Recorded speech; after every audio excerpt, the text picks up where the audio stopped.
नमस्कार। औद्योगिक प्रशिक्षण संस्थान के व्यवसाय मशीनिस्ट के विषय सैद्धांतिक की पाठ्यचर्या में अंकित प्रसंग वर्नियर कैलिपर पर आज मैं आपको प्रशिक्षण प्रदान करूंगा। सबसे पहले आज हम ये जानेंगे कि वर्नियर कैलिपर होता क्या है। तो वर्नियर कैलिपर एक प्रकार का मेजरिंग इंस्ट्रूमेंट है जिसके द्वारा हम सूक्ष्म माप लेते हैं, छोटे से छोटे माप लेते हैं। जैसे स्टील रूल के द्वारा हम माप लेते हैं, पर स्टील रूल बहुत अधिक एक्यूरेसी से क्या करता है, माप को नहीं ले पाता है। जो माप हम स्टील रूल की सहायता से नहीं ले पाते हैं, यानी उनसे छोटे माप को हम वर्नियर कैलिपर की सहायता से लेते हैं। तो वर्नियर कैलिपर क्या है, एक प्रकार का सूक्ष्म मापी यंत्र होता है जिसके द्वारा हम किसी जाप की बाहरी व्यास, अंदरूनी व्यास व उसकी गहराई को मापते हैं। वर्नियर कैलिपर का आविष्कार फ्रांस के वैज्ञानिक पैरी वर्नियर ने किया था। उनके नाम के अनुसार ही वर्नियर कैलिपर का नाम रखा गया था।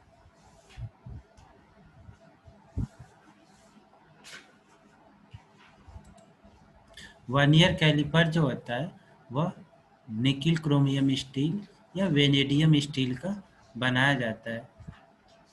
वर्नियर कैलिपर वर्नियर के सिद्धांत पर कार्य करता है। जब कभी हम मार्केट में वर्नियर कैलिपर लेने जाते हैं, या हम कहें कि वर्नियर कैलिपर किन किन साइज में अवेलेबल होते हैं, तो वर्नियर कैलिपर जो होता है दो सिस्टम में पाए जाते हैं। पहला मीट्रिक सिस्टम और दूसरा बीटी सिस्टम। तो मीट्रिक सिस्टम में जो होता है वर्नियर कैलिपर वो 1.5 mm से लेके 300 mm साइज तक के अवेलेबल होते हैं, और ब्रिटिश पद्धति में ये 6 इंच से लेके 24 इंच तक के साइज के मार्केट में मिलते हैं। अब हम देखेंगे वर्नियर कैलिपर का लिस्ट काउंट। तो सबसे पहले ये जान लें कि लिस्ट काउंट होता क्या है। तो किसी भी मापन यंत्र का या मेजरिंग इंस्ट्रूमेंट का लिस्ट काउंट वह माप होता है जो उस मेजरिंग इंस्ट्रूमेंट के द्वारा सूक्ष्मता पूर्वक, या हम कहें कि शुद्धता पूर्वक माप सकते हैं। इसी तरीके से वर्नियर कैलिपर का लिस्ट काउंट हमने देखा, वर्नियर कैलिपर दो सिस्टम में अवेलेबल होते हैं। पहला हमारा मीट्रिक सिस्टम में और दूसरा ब्रिटिश सिस्टम में। तो मीट्रिक सिस्टम में जो लिस्ट काउंट होता है वो 0.02 mm होता है। इसका मतलब क्या है कि सबसे छोटी माप जो हम ले सकते हैं मीट्रिक पद्धति में वर्नियर कैलिपर के द्वारा वो 0.02 mm ले सकते हैं, और ब्रिटिश पद्धति में जो होता है लिस्ट काउंट वो 0.001 इंच होता है।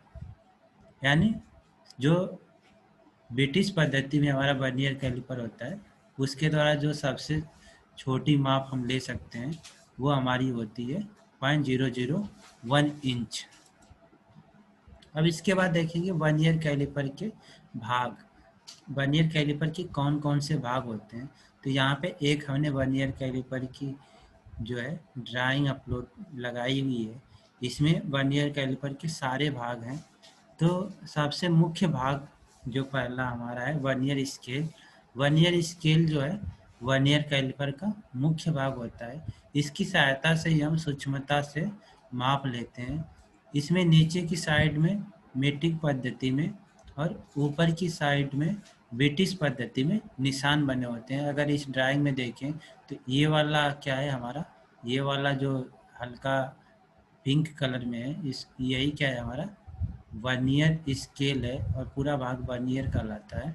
इस पे नीचे की तरफ क्या होता है हमारा मीट्रिक में, और ऊपर की तरफ क्या होता है ब्रिटिश सिस्टम में निशान बने होते हैं। इसी से क्या होता है चल जबड़ा, ये वाले इस वाले जबड़े को हम चल जबड़ा कहते हैं। तो चल जबड़ा क्या होता है जुड़ा होता है, और ऊपर की तरफ जो है इसे चल नीब बोलते हैं। ये दोनों क्या होते हैं वर्नियर स्केल से जुड़े होते हैं। और इसी वर्नियर स्केल से गहराई मापने के लिए स्ट्रिप जो होती है, जो यहाँ हमें साइड में दिख रही है, ये साइड में दिख रही है, ये स्ट्रिप भी क्या होती है वर्नियर स्केल से जुड़ी होती है, जिसका प्रयोग हम गहराई मापने में करते हैं। और इसी वर्नियर स्केल से हमारा क्या होता है स्क्रू भी जुड़ा होता है। अब वर्नियर का जो दूसरा भाग होता है वो है हमारा मेन स्केल। मेन स्केल को हम बीम के नाम से भी जानते हैं। इस भाग पे स्टील, जैसे हमारा स्टील रूल पे बना होता है निशान, वैसे इस पे निशान बने होते हैं। ये निशान जैसे स्टील रूल में एक तरफ क्या होता है मीट्रिक पद्धति में, दूसरी तरफ ब्रिटिश सिस्टम में बने होते हैं। इसी प्रकार से हमारे इसके मेन स्केल पे हम कहें कि बीम पे भी ब्रिटिश और मीट्रिक दोनों में निशान बने होते हैं। और मेन स्केल में ही बाहरी माप लेने के लिए जो होता है फिक्स जबड़ा, और भीतर की माप लेने के लिए नीब लगी होती है। और इसके मेन स्केल के पीछे एक ग्रू बना होता है। इसी ग्रू में जो होता है गहराई मापने वाला जो डेप्थ बार होता है वो लगा होता है। इसके बाद चल वो फिक्स जबड़ा। तो इस भाग से हम किसी जाप की बाहरी व्यास को मापते हैं। यानी चल और फिक्स जबड़ा जो है इन दोनों का प्रयोग करके इन दोनों के बीच ही किसी गोलाकार रॉड को हम पकड़ के उसका बाहरी डायमीटर हम क्या करते हैं मापते हैं। इसके बाद चल वो फिक्स नीब। तो जब किसी जाप के अंदर की डाया मापनी होती है तो उसको हम चल और फिक्स नीब की सहायता से मापते हैं। या जब किसी स्लॉट की चौड़ाई मापनी हो, कोई स्लॉट या झेरी कटी हुई है उसकी हमें चौड़ाई मापनी हो, तो चल वो फिक्स नीब का प्रयोग करते हैं। ऊपर हमने ड्राइंग में देखा था चल जबड़ा क्या है, चल नीब क्या है, फिक्स जबड़ा क्या है, फिक्स नीब क्या है। इसके बाद लॉकिंग स्क्रू। लॉकिंग स्क्रू जो होता है, जब हम किसी जाब की माप को लेने जाते हैं तो जाब को दोनों जबड़ों के बीच पकड़ने के पश्चात जब हम उससे बाहर निकालते हैं तो वो हिल के जो माप होती है उसमें एरर आने की संभावना होती है। तो जब भी दोनों जबड़ों को के बीच हम जाब को पकड़ते हैं तो लॉकिंग स्क्रू की सहायता से हम क्या कर देते हैं दोनों जबड़ों को, यानी जो वर्नियर स्केल है उसको लॉक कर देते हैं, जिससे क्या होता है एरर आने की संभावना नहीं होती है। और हमारी जो रीडिंग होती है उसको हम एक्यूरेसी के साथ या हम कहेंगे शुद्धतापूर्वक माप पाते हैं, यानी शुद्धतापूर्वक रीडिंग ले पाते हैं।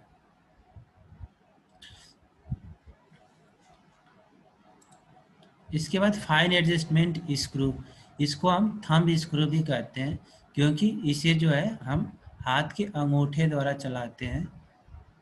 इस स्क्रू के द्वारा जब हम दोनों जबड़ों के बीच क्या करते हैं जाब को पकड़ते हैं, तो जब दोनों जबड़े जाब के नज़दीक आने वाले होते हैं तो अंगूठे की सहायता से हम क्या करते हैं जो हमारा वर्नियर स्केल होता है उसे बहुत धीरे धीरे इसकी सहायता से चलाते हैं, जिससे हम उसे फाइन एडजस्ट कर पाते हैं और हमारी माप जो होती है वो शुद्ध या हम कहें कि एक्यूरेसी के साथ हम माप को ले सकते हैं। इसके बाद डेप्थ रॉड। तो डेप्थ रॉड का प्रयोग गहराई मापने में करते हैं या किसी स्लॉट की जो है या कोई ब्लाइंड होल है उसकी गहराई मापने में हम करते हैं। जो डेप्थ रॉड होती है वो हमारी वर्नियर स्केल जो है उसी से जुड़ी होती है। और ये जो एक स्लॉट बना होता है मेन स्केल में उसके उसी स्लॉट में क्या होती है ये लगी होती है और उसी स्लॉट के अंदर ये स्लाइड करती है। इसके द्वारा जो हमारा डेप्थ रॉड है इसके द्वारा हम ब्रिटिश और मेट्रिक दोनों सिस्टम में क्या कर सकते हैं माप को ज्ञात कर सकते हैं।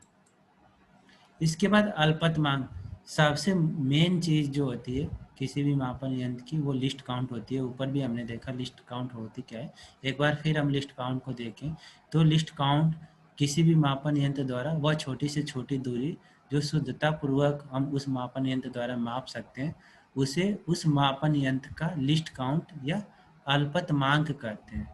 हमने एग्जाम्पल भी बताया था स्टील रूल का कि स्टील रूल के द्वारा हम सबसे छोटी दूरी 0.5 mm माप सकते हैं, तो उसकी लिस्ट काउंट क्या हो जाएगी हमारी 0.5 mm। उससे कम माप हम नहीं ले सकते।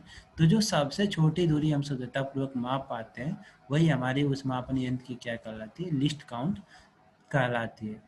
तो वर्नियर कैलिपर का लिस्ट काउंट हमने ऊपर देखा था दोनों सिस्टम में।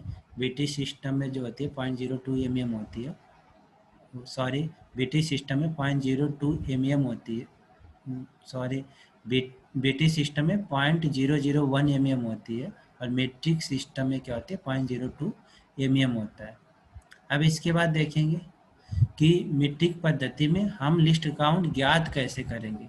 तो मीट्रिक पद्धति में जो हमारा स्केल होता है वो दो, जैसे हम स्टील रूल में देखते 0.5 mm पे खाने बने होते हैं, किसी किसी स्टील रूल पे क्या होते हैं 1-1 mm पे खाने बने होते हैं। इसी प्रकार वर्नियर कैलिपर के मीट्रिक जो रूल होती है उसमें भी 0.5 mm वाली स्केल भी प्रयोग की जाती है और 1 mm वाली भी स्केल प्रयोग की जाती है। तो दोनों का अलग अलग लिस्ट क्या हम ज्ञात करेंगे।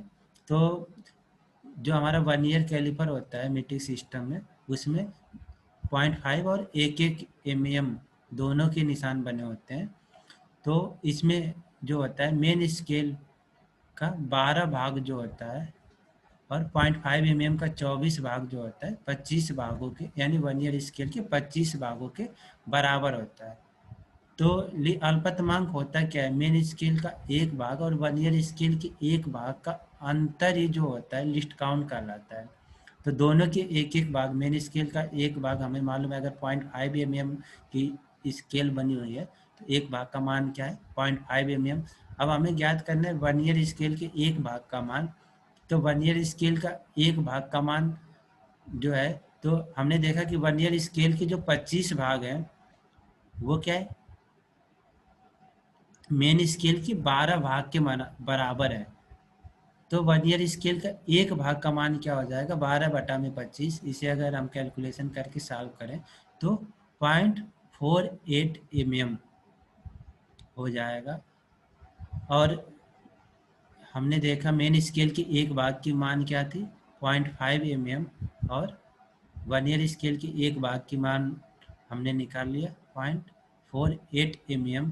इन दोनों का अंतर जो ज्ञात करेंगे वही क्या होगा अल्पतमांक हो जाएगा। तो अल्पतमांक का फार्मूला है मेन स्केल के एक भाग का मान माइनस वर्नियर स्केल के एक भाग का मान।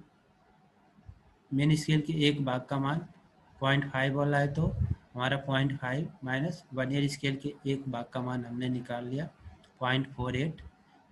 तो हमारा क्या आ गया 0.02 mm। ये हम जब हमारा स्टील रूल पे जो पैमाना बना हुआ है, या हम कहें कि वर्नियर की मेन स्केल पे जो पैमाना बना हुआ है वो 0.5 mm पे बने हुए हैं। अगर 1 mm पे बना होगा तो कैसे ज्ञात करेंगे। तो जिस वर्नियर कैलिपर पे क्या होता है 1 mm पे निशान बने होते हैं उसमें क्या होता है वर्नियर मेन स्केल के जो 49 भाग होते हैं वो वर्नियर स्केल के 50 भाग के बराबर होते हैं। इसमें मेन स्केल का एक भाग का मान जो होता है 1 mm होता है और वर्नियर स्केल के 50 भाग का जो मान होता है मेन स्केल के 49 भाग के बराबर होता है। तो हम वर्नियर स्केल के एक भाग का मान अगर ज्ञात करें तो 49/50 क्या आ जाएगा हमारा 0.98 mm। तो हमें मालूम है मेन स्केल के एक भाग का मान इसमें क्या है 1 mm है और वर्नियर स्केल के एक भाग का मान हमने ज्ञात कर लिया हमारा क्या है 0.98 mm। तो अल्पतमांक क्या हो जाएगा मेन स्केल के एक भाग का मान माइनस वर्नियर स्केल के एक भाग का मान, तो एक माइनस 0.98 0.02 mm। तो ये हमने देखा अगर 0.5 mm का स्केल है तो कैसे ज्ञात करेंगे, और 1-1 mm पे हमारा क्या है स्केल बनी हुई है तो कैसे ज्ञात करेंगे। एक सिंपल सा भी फार्मूला है इसका लिस्ट काउंट ज्ञात करने का वर्नियर कैलिपर का। तो वर्नियर कैलिपर का अगर ये फार्मूला देखें तो वो होता है अल्पतमांक बराबर मेन स्केल के एक भाग का मान बटा में वर्नियर स्केल पे बने खानों की संख्या। अगर 0.5 है मेन स्केल के एक भाग की मान तो वर्नियर स्केल पे 25 खाने बने होंगे, तो इसको अगर हम हल करेंगे तो 0.02 mm हमारी लिस्ट काउंट हो जाएगी। अगर हमारा 1-1 mm पे बना हुआ है तो 1/50 भाग दे दिए तो 0.02 mm। तो ये लिस्ट काउंट ज्ञात करने का सिंपल फार्मूला है लिस्ट काउंट बराबर मेन स्केल के एक भाग की माप बटा में वर्नियर स्केल पे बने खानों की संख्या।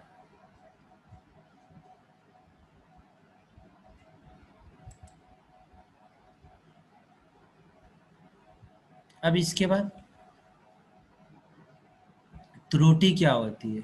तो जब भी हम किसी मापन यंत्र द्वारा माप लेंगे, तो माप लेने से पहले हम उस मापन यंत्र में देखते हैं कि किसी प्रकार की कोई त्रुटि तो नहीं है। त्रुटि दो तरीके की आती है। एक, कैसे चेक करते हैं, जैसे देखिए ये मेन स्केल है, ये नीचे का क्या है, हमारा वर्नियर स्केल है।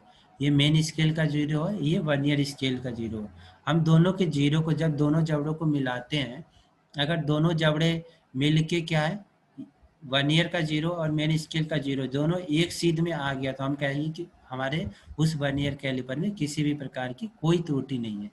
पर अगर हमारा क्या है, मेन स्केल का जीरो और वर्नियर स्केल के जीरो के बीच क्या है, गैप है, यानी यहाँ पे देखें पीछे रह गया है, तो हम कहेंगे कि हमारा क्या है, निगेटिव एरर है। अगर यही हमारा क्या हो, जब जबड़े घिस जाए और ये क्या हो, वर्नियर का जीरो क्या हो, मेन स्केल के जीरो से आगे निकल जाए, तो हम कहेंगे कि धनात्मक त्रुटि आ रही है। तो अगर धनात्मक त्रुटि है तो हम क्या करते हैं, सारी जो हमारी रीडिंग प्राप्त होगी उसमें से जितनी भी धनात्मक त्रुटि है उसको घटा देते हैं। अगर हमारी ये निगेटिव एरर आ रही है, तो जितनी निगेटिव एरर आ रही है टोटल माप में, इतना जो ये निगेटिव एरर है उसको हम क्या कर देते हैं, जोड़ देते हैं। तो इस तरीके से हम त्रुटि को ज्ञात करते हैं। त्रुटि दो तरीके की होती है, एक पॉजिटिव, दूसरा नेगेटिव। पॉजिटिव को हम क्या करते हैं, टोटल माप में से घटा देते हैं, और नेगेटिव जो एरर होती है उसको जोड़ देते हैं। तो हमेशा वर्नियर स्केल को प्रयोग करने से पहले हम उसकी एरर चेक करते हैं। अगर किसी भी प्रकार की एरर है तो उससे नोट कर लेते हैं, और टोटल माप में से हम उस एरर के अनुसार उसे जोड़ या घटा लेते हैं। अब इसके बाद देखिए माप लेने की विधि। तो कैसे माप लेते हैं हम वर्नियर कैलिपर के द्वारा? तो एक देखिए, एक यहाँ पे स्केल बनी हुई है, हमारी मेन स्केल है, और नीचे वाली स्केल जो है हमारी वर्नियर स्केल है। तो जब भी हम वर्नियर कैलिपर के द्वारा माप लेते हैं, तो अब यहाँ पे हमारी माप दिख रही है, तो सबसे पहले हम मेन स्केल की रीडिंग को नोट करते हैं कि मेन स्केल के कितने खानों को वर्नियर स्केल का जो जीरो है वो पार कर चुका है। तो यहाँ पे देखें कि देखिए ये हमारा एक है, यानी एक मतलब 10 हो गया, 11, 12, 13, 14, 15, 16, 17, 18, 19, यहाँ पे दिखा भी दिया है कि मेन स्केल के ये जीरो जो है 19 को पार कर चुका है, पर 20 से पहले है। तो यहाँ पे दिखा दिया है। तो मेन स्केल की रीडिंग सबसे पहले नोट कर लेते हैं, जो यहाँ पे हमने नोट कर ली है। मेन स्केल की रीडिंग क्या होगी, 19 हो गई। उसके बाद प्लस देखते हैं कि वर्नियर स्केल का कौन सा खाना जो है वो हमारा मेन स्केल की किसी खाने से मैच कर रहा है। तो जो खाना मैच कर रहा है उसमें क्या करते हैं, लिस्ट काउंट से गुणा करके और जोड़ देते हैं, वही हमारी क्या होती है, रीडिंग होती है। तो यहाँ पे देखें तो हमारा क्या है, ये हमारा 5 है, 10 है, 15 है, 20 है, 25 है, यहाँ 30 है, 31 है, 32 है। ये 32वां खाना यहाँ पे दिखा दिया है। 32 वाला देखिए, एक दोनों के एक दूसरे के सीध में दिख रहे हैं। तो जो एकदम एग्जैक्ट, अगर ऐसे हमें नहीं क्लियर पता चल रहा है तो हम इसे जूम करके, यानी मैग्नीफाइंग ग्लास की सहायता से बड़ा करके देख सकते हैं। वहाँ हमें एग्जैक्ट पता चल जाता है कि कौन सा खाना मैच कर रहा है। तो यहाँ पर देख रहे हैं 32वां खाना मैच कर रहा है। तो जो खाना वर्नियर स्केल का मेन स्केल से मैच करता है उसमें क्या करते हैं, लिस्ट काउंट का गुणा करके और हम जोड़ देते हैं। तो हमने देखा सबसे पहले मेन स्केल की माप प्लस वर्नियर स्केल का कौन सा खाना मेन स्केल के किसी खाने से मैच कर रहा है, उसमें लिस्ट काउंट से गुणा कर देते हैं। तो लिस्ट काउंट से गुणा कर दिया, 32 में लिस्ट काउंट हमारा होता है 0.02, हमने ऊपर भी देख लिया था। तो दोनों को जोड़ दिए, 19 प्लस जो है 0.64, तो 19.64 ये हमारा क्या हो जाएगा, इसकी फाइनल रीडिंग हो जाएगी। तो इस तरीके से हम वर्नियर कैलिपर की सहायता से क्या करते हैं, माप को लेते हैं।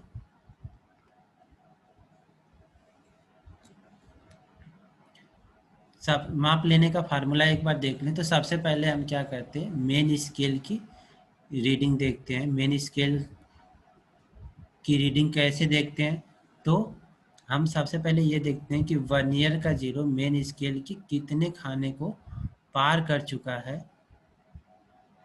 जितने खाने को पार कर चुका है उसे नोट कर लेते हैं, उसे ही हम बोलते हैं मेन स्केल की रीडिंग। इसके बाद देखते हैं कि वर्नियर कैलिपर का कौन सा खाना मेन स्केल के किसी खाने से मैच कर रहा है। जो खाना मैच करता है उसमें लिस्ट काउंट का गुणा करके और मेन स्केल की जो माप है उसमें जोड़ देते हैं। यही हमारी क्या होती है, फाइनल माप होती है। तो इस तरीके से हम वर्नियर कैलिपर के द्वारा माप लेते हैं। अब देखिए वर्नियर कैलिपर का उपयोग। तो वर्नियर कैलिपर का हम उपयोग जो है किन किन कामों में करते हैं, तो वर्नियर कैलिपर का उपयोग जो है फिटिंग करते समय किसी पार्ट्स की साइज को चेक करना हो तो हम वर्नियर कैलिपर का प्रयोग करते हैं। वर्नियर कैलिपर का प्रयोग जो है हम किसी शाफ्ट की बाहरी व्यास को चेक करने में भी करते हैं। बाहरी व्यास ज्ञात करना हो, उसको मेजर करना हो तो भी हम वर्नियर कैलिपर का प्रयोग करते हैं। कोई खोखला शाफ्ट है या कोई बियरिंग है, उनके अंदरूनी व्यास को चेक करना हो, जांच करना हो तो हम वर्नियर कैलिपर का उपयोग करते हैं। कोई ब्लाइंड होल है, ब्लाइंड होल मतलब ऐसा होल जो आर पार ना हो, तो उसकी गहराई चेक करनी हो तो हम वर्नियर कैलिपर के द्वारा हम क्या कर सकते हैं, उसकी गहराई को चेक कर सकते हैं। वर्कशॉप में दिए गए किसी प्रैक्टिकल जॉब की लंबाई, चौड़ाई, मोटाई जो कुछ भी है उसको भी हम एक्यूरेसी के साथ वर्नियर कैलिपर की सहायता से माप सकते हैं। किसी जॉब में अगर हम ड्रिल कर रहे हैं तो उस ड्रिल किए गए होल का व्यास हम वर्नियर कैलिपर की सहायता से शुद्धतापूर्वक आसानी से माप सकते हैं। इन कामों में हम क्या करते हैं, वर्नियर कैलिपर का उपयोग करते हैं। जॉब में अगर बंद ड्रिल किया गया है होल है तो उसकी भी बंद ड्रिल होल है, मतलब इसी को हम ब्लाइंड होल भी कहते हैं, उसकी गहराई मापनी है तो अभी हम क्या करते हैं, वर्नियर कैलिपर का उपयोग करते हैं। तो इन कामों में हम क्या करते हैं, वर्नियर कैलिपर का उपयोग करते हैं। अब वर्नियर कैलिपर का प्रयोग करते समय क्या-क्या सावधानी बरतनी चाहिए? हमने देखा वर्नियर कैलिपर क्या है, एक प्रकार का प्रिसीजन मेजरिंग इंस्ट्रूमेंट है, यानी सूक्ष्म मापी यंत्र है। तो इसका प्रयोग करते समय हमें बहुत अधिक सावधानी बरतनी चाहिए। तो क्या-क्या सावधानी बरतनी चाहिए, ये हम देखेंगे। तो वर्नियर कैलिपर का प्रयोग करने से पहले सबसे पहली चीज़ जो हम देखते हैं वो उसकी त्रुटि चेक करते हैं। त्रुटि हमने ऊपर भी देखा कैसे चेक करते हैं। तो हम दोनों जबड़ों को मिलाते हैं और फिर देखते हैं कि मेन स्केल का जो जीरो है वर्नियर स्केल के जीरो से मैच कर रहा है या नहीं। दोनों एक सीध में है, मतलब कोई त्रुटि नहीं है। अगर क्या है, मेन स्केल का जीरो और वर्नियर स्केल का जीरो क्या है, एक दूसरे से मिसमैच कर रहे हैं, यानी वर्नियर का जीरो क्या है, मेन स्केल से आगे निकल गया, मतलब धनात्मक त्रुटि है, उसे घटाएंगे। अगर पहले रह गया मतलब ऋणात्मक त्रुटि है, उस माप को क्या करेंगे, हम जोड़ेंगे। तो सबसे पहले हम एरर चेक करते हैं। ये एरर आता क्यों, ये सब असावधानी के कारण ही आता है, इसीलिए वर्नियर कैलिपर का प्रयोग हम बहुत सावधानी के साथ करते हैं। अगर नहीं कर रहे हैं तो उसमें इसी प्रकार की एरर आ सकती है। तो कभी भी वर्नियर कैलिपर को जो अन्य कटिंग टूल है या अन्य टूल के साथ नहीं रखना चाहिए, क्योंकि यह सूक्ष्म मापी यंत्र है और थोड़ी भी स्क्रैच आए या थोड़ी भी डिफेक्ट आने से इसकी सूक्ष्मता जो है, या हम कहें कि एक्यूरेसी जो है वो समाप्त हो सकती है। इसके बाद जब मान लीजिए किसी मशीन, लेथ मशीन पे हम कोई ऑपरेशन कर रहे हैं, टर्निंग ऑपरेशन या कोई अन्य ऑपरेशन कर रहे हैं, तो कभी भी चलती अवस्था में किसी भी जाब की डायमेंशन को नहीं मेजर करना चाहिए। जाब को मेजर करने से पहले हमें क्या करना होगा, उस मशीन को रोकना होगा। रोकने के पश्चात ही हम क्या करेंगे, हम उसकी मेजरमेंट करेंगे, यानी उसको मापेंगे। अगर हम चलती अवस्था में माप रहे हैं तो एक्सीडेंट होने की संभावना होती है और इसके जबड़े भी जल्दी घिस सकते हैं या घिस जाते हैं। जब कभी हम वर्नियर कैलिपर का प्रयोग करते हैं तो बहुत संभल के इसे पकड़ना चाहिए, नहीं तो अगर क्या हुआ, हाथ से छूट के गिर गया तो इसकी जो सूक्ष्मता है वो समाप्त हो जाती है। हम कहें कि जो एक्यूरेसी है वो ख़त्म हो जाती है, एरर आ जाती है, या इसके पार्ट में मान लीजिए डेप्थ बार है वो मुड़ गई, तो फिर क्या होगा, वो सही तरीके से काम नहीं करेगी। और जो हम माप लेंगे उसके बाद उसमें क्या होगा, एरर आने की संभावना रहती है। तो इसलिए जब भी हम वर्नियर कैलिपर का प्रयोग करते हैं तो वर्नियर कैलिपर का प्रयोग करते समय बहुत सावधानी बरतनी चाहिए हमें। तो आज हमने आपको जो है वर्नियर कैलिपर होता क्या है, वर्नियर कैलिपर का सिद्धांत क्या है, वर्नियर कैलिपर के मुख्य भाग कौन कौन से हैं, वर्नियर कैलिपर का लिस्ट काउंट कैसे ज्ञात करते हैं, और वर्नियर कैलिपर के द्वारा हम माप कैसे लेते हैं, इन सभी के बारे में बताया। आशा है आपको समझ में आया होगा। ये जो कुछ भी हमने पढ़ाया ये जो है हमने डायल मशीन साहब की डायल पब्लिकेशन की बुक से लिया, और कुछ हेल्प जो है प्रीतम ठाकुर से लिया। तो आज के लिए बस इतना ही। धन्यवाद।